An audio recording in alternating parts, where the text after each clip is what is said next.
Hello and welcome again to CheM in 3.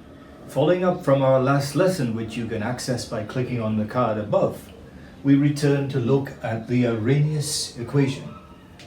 K, the rate constant, is equal to A, the pre-exponential or the frequency factor, multiplied by the base of natural logs, 2.718, raised to the power of the negative activation energy divided by R, the gas constant, multiplied by T, the temperature in Kelvin. And to follow up from the analogy that we considered in the last lesson, I want you to consider another analogy to relate to the Arrhenius equation and to all of its components. Recalling that for a reaction to happen, reactants must have sufficient energy to cross the activation energy barrier to become products. And here you have the progress of the reaction and the energy on that axis. As a reaction occurs, temperature is obviously going to provide the kinetic energy to allow molecules or reacting particles to cross the activation energy barrier. So temperature is clearly a factor that affects the rate of a reaction. The activation energy is also a factor.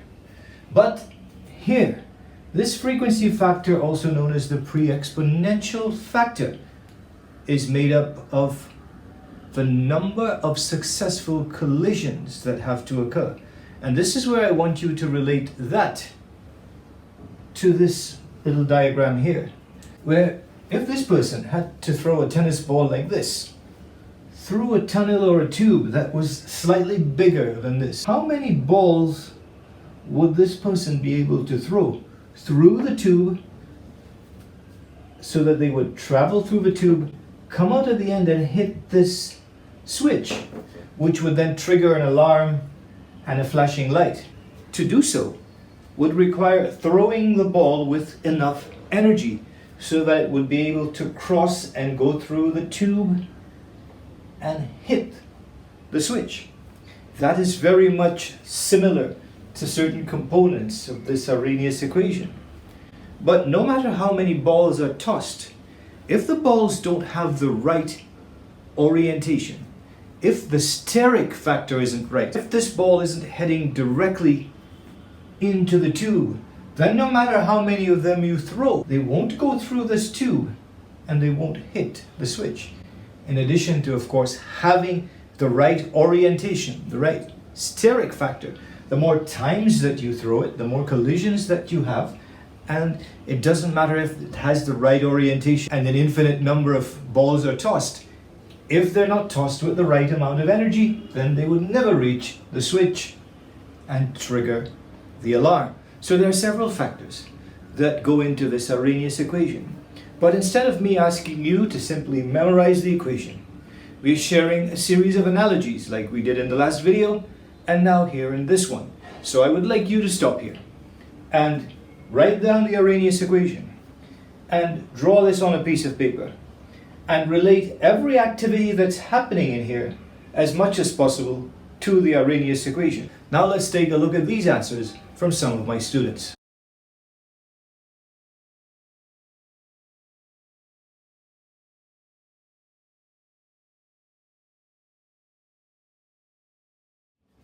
Now moving to part 2 of today's lesson. We want to move to simplify this Arrhenius equation. And to do so, we will take the natural log of both sides. The mathematics that we're about to look at is not required in IB chemistry, because not only is this equation provided for students to use in paper 2 of the exam, this equation that's derived from it is also available to you, where you take the natural log of both sides. Ln K is equal to negative EA divided by R multiplied by 1 over T plus the natural log of A. This is derived from this by taking the natural log of either side and rearranging so that we can now compare this to a much more familiar equation for most students at this level. And you would be familiar with this equation of a line. Y is equal to mx plus c.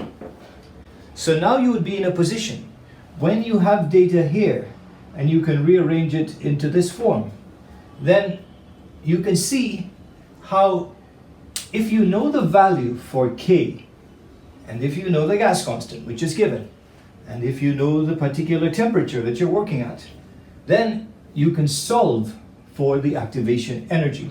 And you can also solve for the pre-exponential factor.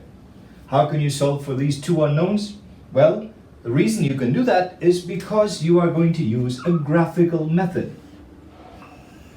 Because this corresponds to the equation of a line y is equal to mx plus c, then you can acquire several data points from an experiment, and on this axis you can put the natural log of various k's that you obtain at various temperatures, noting of course that rate is equal to k multiplied by the product of the concentrations.